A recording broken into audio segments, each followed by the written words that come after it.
Hey you, and welcome to this video where I will help you out how to stop loss on LiteFinance. First of all, we want to find a currency, so we click on Euro USD, and then right there we can sell and buy, so we click now on buy, and then after that select here how much you want to enter your position. So let's do a 1.00, and then from here we click on closing conditions, and here we find stop loss.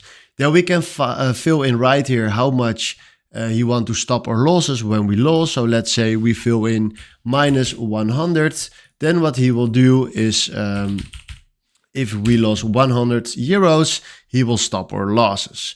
Now we can also delete this again and do this to 0. And then we can click on the price range, and then we can play here with the price range. So let's say when it's 1.163 and we click on this minus 154, if he will hit this amount, he will stop our losses and close our position. So now if we click here on buy, we just bought it with a nice stop loss, and this is how you can put a stop loss on LiteFinance. So hopefully this was the video where I was looking for. Thanks for watching and have a wonderful day. Ciao.